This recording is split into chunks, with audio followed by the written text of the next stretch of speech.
We're coming to our Portage area. Just gonna go off what my scouting reports say. All right, Coach, we're on the road again. On the road back to Rosemount. Here we are after the... well, you watched Willie Nelson the other night. Yeah, so, I was at the concert. So we are on the road again. Yeah. And after the Rochester Mayo invite, give us your quick summary. Well, quick summary. As a great varsity race, was still a great team race. What was it, 54-57? 54-57, great team race. And I think really what's going to be the key to our team, we saw it today, the pack running up front. Our 5, 6, 7 held on firm there. And I think we might have a different leader every meet. We might, yeah. I mean, Abe Anderson, outstanding wrestler, had a great meet today. Yeah, close. I bet you he was probably 15th, 20th at the mile. Well, Dylan Riniker was second, and he's ranked, what is he, 7th or 8th maybe in Class AAA? Yeah. And so he's right there. And then we packed it in. Connor Amos continues to be consistent. Channing Goodwin, Boston Peterson, a couple of sophomores there. Then Ike Harter coming up big as our number 5 today. In very tough conditions, would you say? Yeah, he battled with Stillwater's number 5. It really kind of came down to that. And then Carm Goodburn and Andrew Tennyson right there as well with their 6 and 7 as pushers. So it was really, really close. It was. Yep. Let's talk about, what do you think of the conditions compared to other years? It's always hot down here in Rochester. It's always hot. We were excited when we saw that the high was only going to be 88. That's just kind of the way it's been down here. That's why I bring my Paraguayan tea.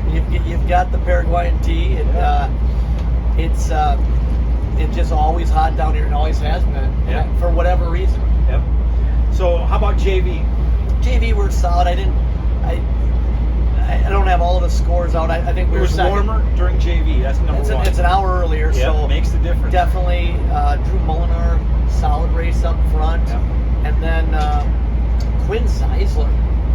He's talk about a guy who's overcome some adversity. Hurt all last year. He was, but biked with us, but couldn't run. Right, and I think just that kick off the first week in June when he was in France, he got some runs in France.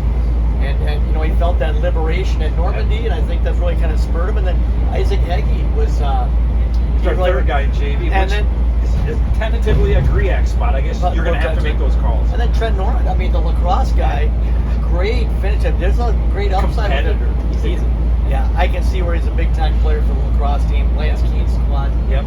So anyway, that was a fun race. Tougher conditions, I think, a little bit. So real tough. And we did get beat by Stillwater significantly in the JV. So the JV rankings, they'll be coming out, but I think Stillwater's JV is going to be up there. So I think. But how was our second 5? I think we had a decent second 5. We really had our first 5. Yeah, we had 10 guys. And actually, we had 10 guys in there. And then actually our third 5. Yeah. So we might get some bonus points in the back end, but we'll be ranked behind Stillwater, definitely. And so maybe by the end of the year we can sneak into the top 5. I think so. Versus the JV power rankings. Yeah, right now I'd say Malibu's probably ahead of us too, and Wayzata probably. Tonka, it's hard to say right now until we get on similar courses. I've heard a groundswell that there might be at some point an unofficial JV state championship. It's a groundswell for an official JV state championship. Really? Yeah. Not with Minnesota. Yeah, Minnesota. Really? I'm not sure. But we'd be all for that, wouldn't we? Perhaps. Okay. We like our dual meet with Stillwater at the end of the year, that 2 mile on the track. That's true. We kind of got that. Yeah. We like that with Ryan Miller. We started that with Scott Christensen. We kept it going with Ryan Miller. We always got to feel good about beating Stillwater too, though. They're a perennial. I mean, they've literally have been one of the better teams in Minnesota, as far as I know, for the last 48 years. Yeah. So, winning the meet's always fun. Yeah. Okay, next week we'll probably have a show about the GRIAC, but that's where we're headed. We'll get some alumni on this show, hopefully. Okay. All right. Great day. All right, Spencer Schultz. I graduated in spring of 2018. One of my most memorable teammates would have to be Zafri Hussein.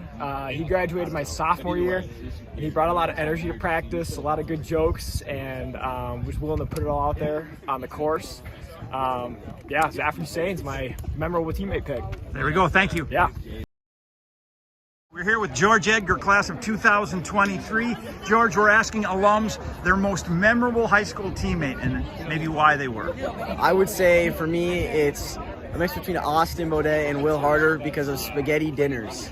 They had good ones or bad ones, or they just ate such a volume? No, I mean, it was always fun times. The spaghetti dinner was always doing stupid stuff, always laughing. Yeah. Just really with us three, it just always seemed to be the way. Cool. Thanks. Thank you. Okay, Irish fans, we're here with Will Harter, class of 2023, two-time All-State cross-country runner. We're asking everybody the question, their most memorable teammate. Any ideas, Will? Yeah, I got two that come to mind.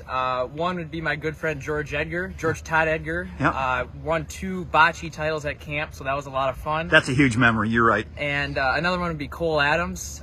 Spent a lot of miles in Lebanon Hills with him, so you know, he's doing great things, and Yep. I'm glad to call him a friend. Good. Thanks. Yep. We're here with Andrew Brecken, class of 2022. Is that correct? That is. Can you tell us your most favorite or most memorable teammate or teammates? My most memorable teammates would be Cody Johnson, Alice Knafel, and Austin Brecken. This was my junior year. We were running down Bacardi, and we decided to end it a little short.